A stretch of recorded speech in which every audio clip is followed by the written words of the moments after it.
Well, the patriarch of the Kennedy family, Joseph Kennedy, the man with whom it all started, and that's your grandpa, Bobby Kennedy's dad, Jack Kennedy's dad.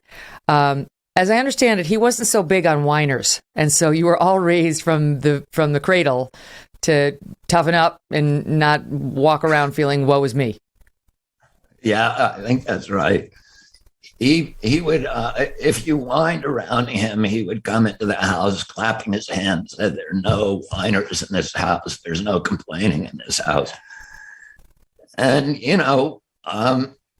we were reminded growing up time after time that we were very, very fortunate. Compared to 99% of humanity, we had a very, very cushy existence. And, that none of us really had a right to complain about anything. And I think it's a better way to live, to just say, you're not going to complain. I think self-pity is crippling to people.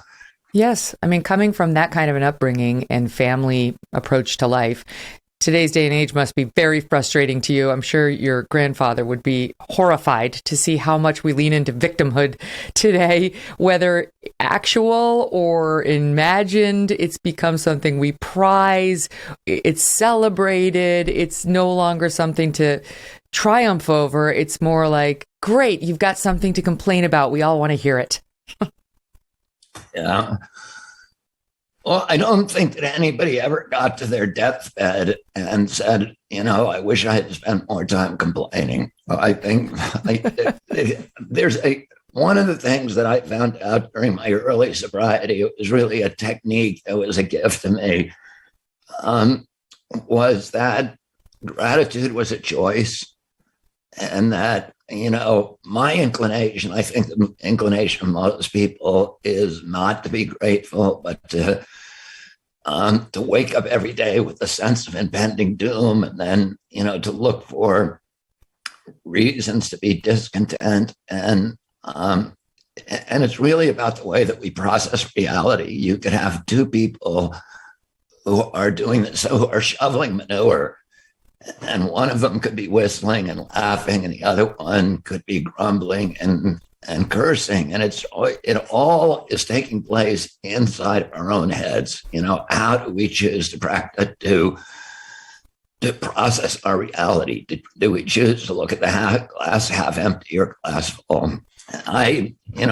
Every day of my life, I make a gratitude list. I just list, a lot of banal things like orange juice, antibiotics, and air conditioning, and the glass on the windows, the things that 20,000 generations of humanity never had those things. We live like gods compared to most of the human beings in history, even the most unfortunate, American today.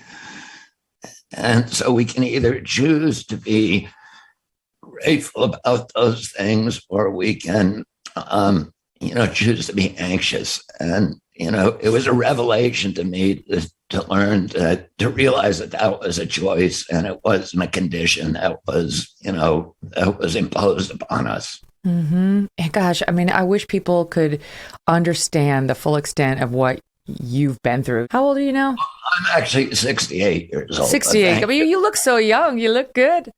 But because it's crazy. Like, people will have one of the many things that have happened to you and spend the rest of their lives lamenting it and leaning into their sadness, their depression. It's something that defines them.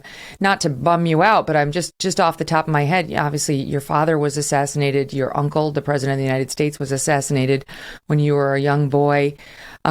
Your cousin, JFK Jr., died far too young in a plane crash.